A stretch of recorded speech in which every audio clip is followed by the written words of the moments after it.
to the King family who have sacrificed and inspired so much. To President Clinton, President Carter, Vice President Biden, Jill, fellow Americans. 5 decades ago today, Americans came to this honored place to lay claim to a promise made at our founding. We hold these truths to be self-evident, that all men are created equal, that they are endowed by their Creator with certain unalienable rights, that among these are life, liberty, and the pursuit of happiness. In 1963, almost 200 years after those words were set to paper, a full century after a great war was fought and emancipation proclaimed, that promise, those truths, remained unmet. And so they came by the thousands from every corner of our country. Men and women, young and old, blacks who longed for freedom and whites who could no longer accept freedom for themselves while witnessing the subjugation of others. Across the land, congregations sent them off with food and with prayer. In the middle of the night, entire blocks of Harlem came out to wish them well. With the few dollars they scrimped from their labor, some bought tickets and boarded buses, even if they couldn't always sit where they wanted to sit. Those with less money hitchhiked or walked. They were seamstresses and steel workers, students and teachers, maids and Pullman porters. They shared simple meals and bunked together on floors. And then, on a hot summer day, they assembled here in our nation's capital under the shadow of the great emancipator to offer testimony of injustice, to petition their government for redress, and to awaken America's long slumbering conscience.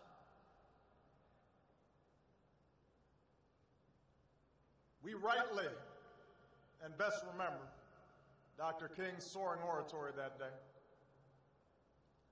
how he gave mighty voice to the quiet hopes of millions, how he offered a salvation path for oppressed and oppressors alike.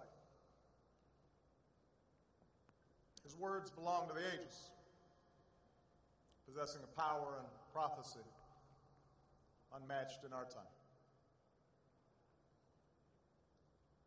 But we would do well to recall that day itself also belonged to those ordinary people whose names never appeared in the history books,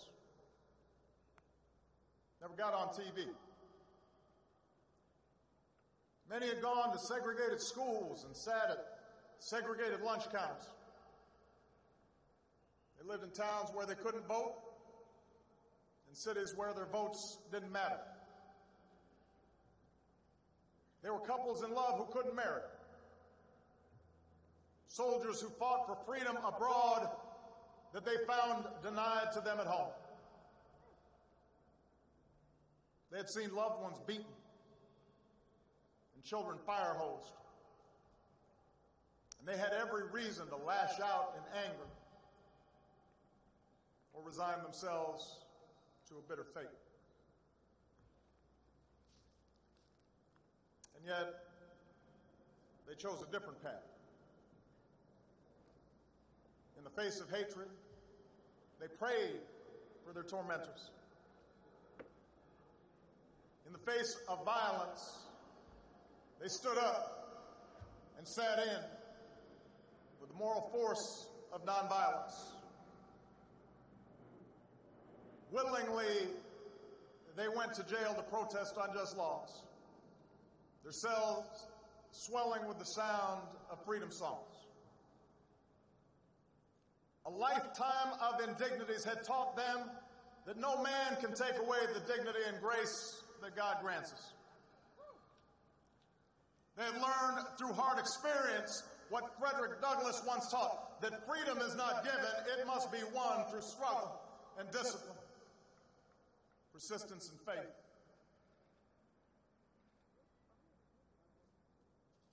That was the spirit they brought here that day.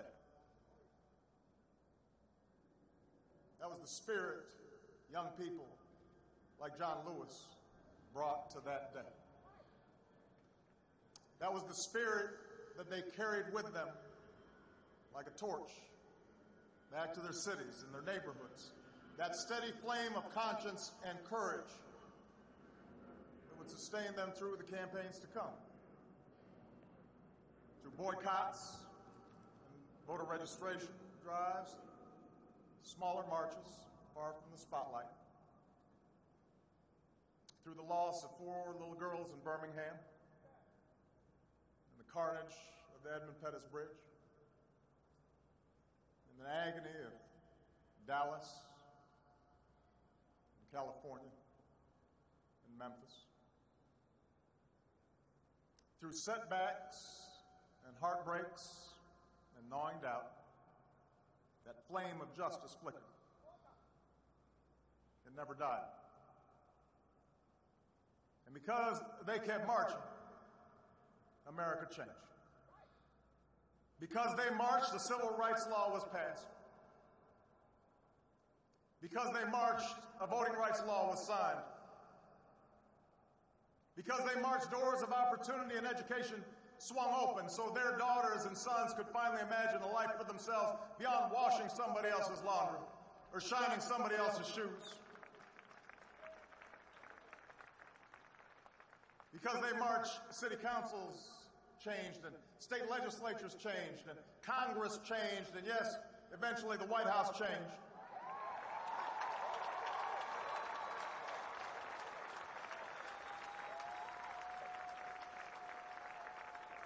Because they marched, America became more free and more fair. Not just for African Americans, but for women and Latinos, Asians and Native Americans, for Catholics, Jews and Muslims, for gays, for Americans with disabilities. America changed for you and for me. And the entire world drew strength from that example. Whether the young people who watched from the other side of an iron curtain and would eventually tear down that wall, or the young people inside South Africa who would eventually end the scourge of apartheid.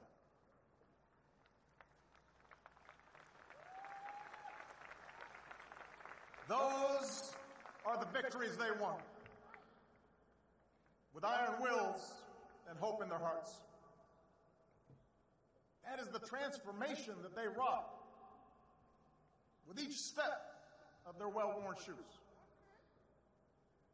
That's the debt that I and millions of Americans owe those maids, those laborers, those porters, those secretaries, folks who could have run a company maybe if they'd ever had a chance. Those white students who put themselves in harm's way even though they didn't have to. Those Japanese Americans who recalled their own internment. Those Jewish Americans who had survived the Holocaust. People who could have given up and given in, but kept on keeping on, knowing that weeping may endure for a night, but joy cometh in the morning.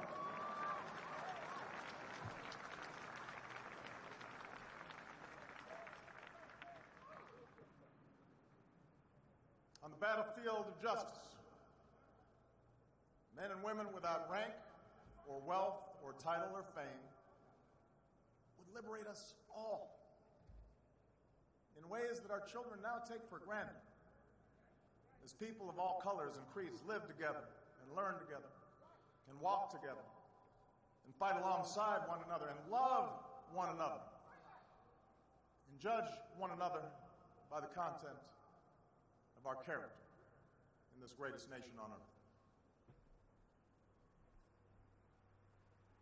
To dismiss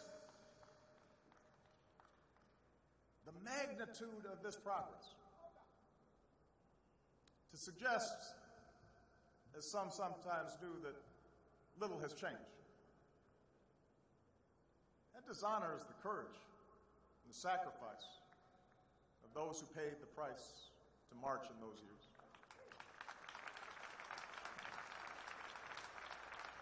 Medgar Evers, James Chaney, Andrew Goodman, Michael Schwerner, Martin Luther King Jr., they did not die in vain.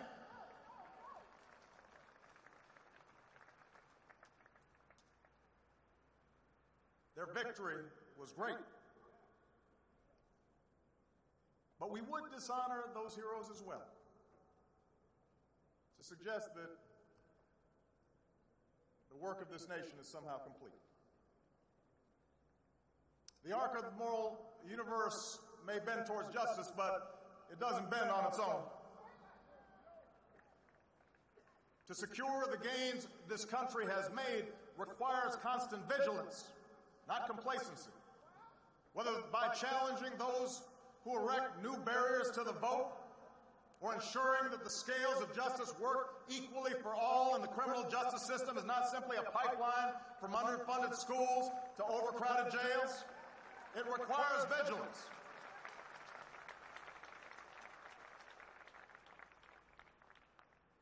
And we'll suffer the occasional setback. But we will win these fights. This country has changed too much. People of goodwill, regardless of party, are too plentiful for those with ill will to change history's currents.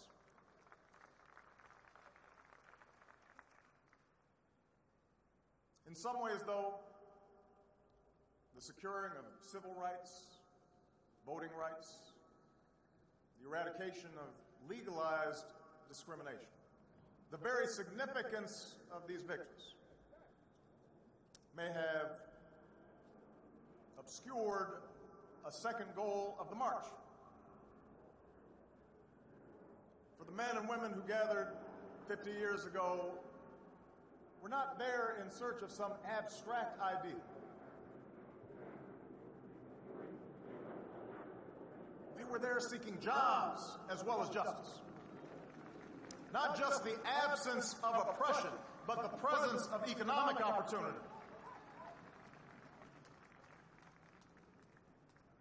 For what does it profit a man, Dr. King would ask, to sit at an integrated lunch counter if he can't afford the meal?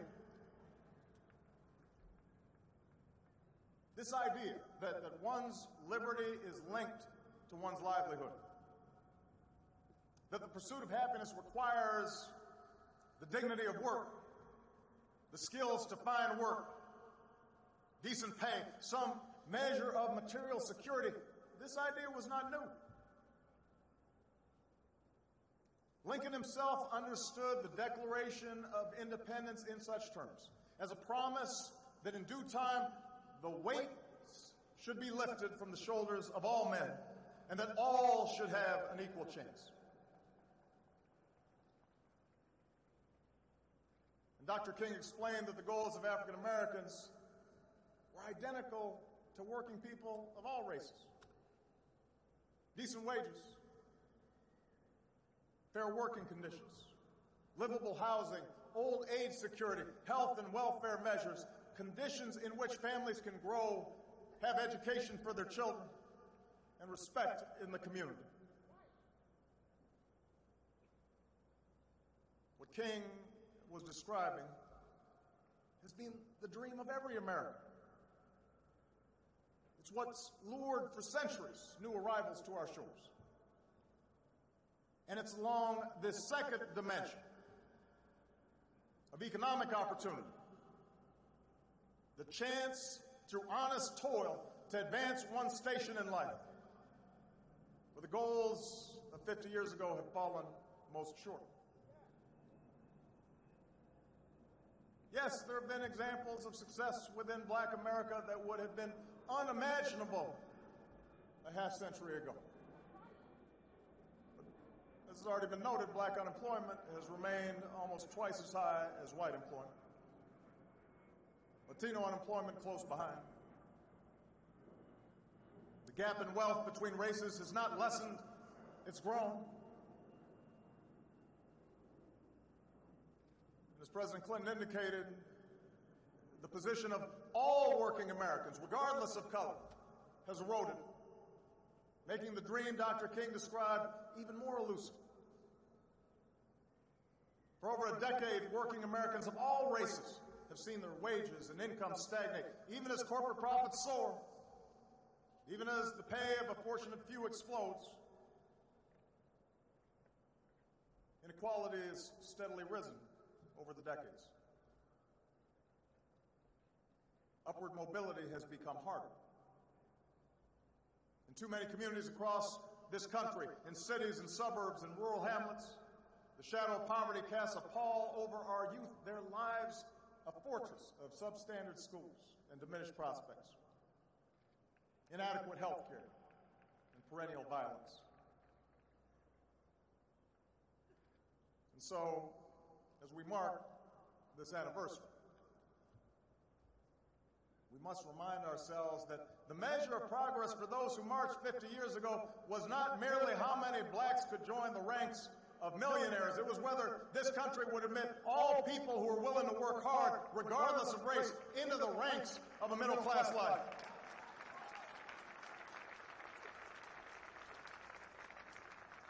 The test was not and never has been whether the doors of opportunity are cracked a bit wider for a few. It was whether our economic system provides a fair shot for the many, for the black custodian and the white steelworker, the immigrant dishwasher, and the Native American veteran.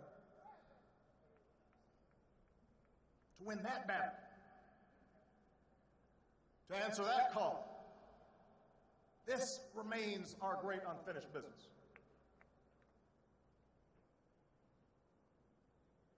We shouldn't fool ourselves. The task will not be easy. Since 1963, the economy's changed. The twin forces of technology and global competition have subtracted those jobs that once provided a foothold into the middle class, reduced the bargaining power of American workers. And our politics has suffered.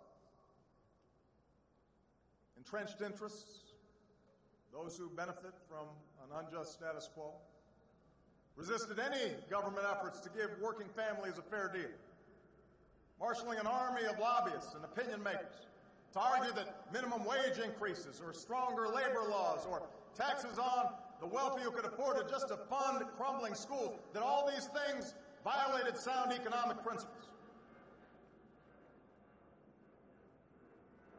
We'd be told that growing inequality was a price for a growing economy, a measure of a free market. That greed was good and compassion ineffective. And those without jobs or health care had only themselves to blame. And then there were those elected officials who found it useful to practice the old politics of division, doing their best to convince middle-class Americans of a great untruth, that government was somehow itself to blame for their growing economic insecurity, that distant bureaucrats were taking their hard-earned dollars to benefit the welfare cheat or the illegal immigrant.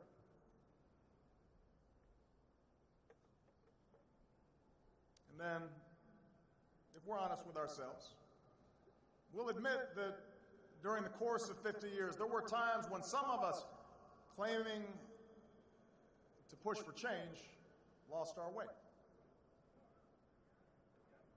The anguish of assassinations set off self-defeating riots. Legitimate grievances against police brutality tipped into excuse-making for criminal behavior. Racial politics could cut both ways, as the transformative message of unity and brotherhood was drowned out by the language of recrimination.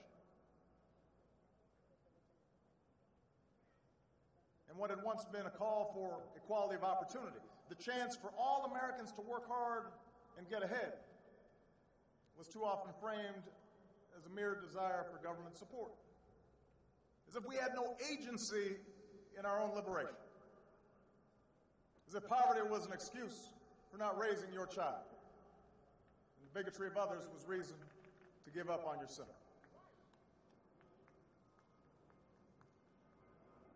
All of that history is how progress stalled. That's how hope was diverted. That's how our country remained divided. But the good news is, just as was true in 1963, we now have a choice. We can continue down our current path in which the gears of this great democracy grind to a halt and our children accept a life of lower expectations, where politics is a zero-sum game, where few do very well while struggling families of every race fight over a shrinking economic pie. That's one path. Or we can have the courage to change. The March on Washington teaches us that we are not trapped by the mistakes of history, that we are masters of our fate. But it also teaches us that the promise of this nation will only be kept when we work together. We'll have to reignite the embers of empathy and fellow feeling, the coalition of conscience that found expression in this place 50 years ago. And I believe that spirit is there, that truth force inside each of us. I see it when a white mother recognizes her own daughter in the face of a poor black child. I see it when the black youth thinks of his own grandfather in the dignified steps of an elderly white man. It's there when the native-born recognizing that striving spirit of the new immigrant. When the interracial couple connects the pain of a gay couple who are discriminated against and understands it as their own. That's where courage comes from. When we turn not from each other or on each other, but towards one another, and we find that we do not walk alone. That's where courage comes from. And with that courage, we can stand together for good jobs and just wages. With that courage, we can stand together for the right to health care in the richest nation on earth for every person. With that courage, we can stand together for the right of every child from the corners of Anacostia to the hills of Appalachia to get an education that stirs the mind and captures the spirit and prepares them for the world that awaits them. With that courage, we can feed the hungry and house the homeless and transform bleak wastelands of poverty into fields of commerce and promise. America, I know the road will be long, but I know we can get there. Yes, we will stumble, but I know we'll get back up. That's how a movement happens. That's how history bends. That's how when somebody is faint of heart, somebody else brings them along and says, come on, we're marching. There's a reason why so many who marched that day and in the days to come were young. For the young are unconstrained by habits of fear, unconstrained by the conventions of what is, dared to dream differently, to imagine something better. And I am convinced that same imagination, the same hunger of purpose, stirs in this generation. We might not face the same dangers of 1963, but the fierce urgency of now remains. We may never duplicate the swelling crowds and dazzling procession of that day so long ago. No one can match King's brilliance, but the same flame that lit the heart of all who are willing to take a first step for justice, I know that flame remains.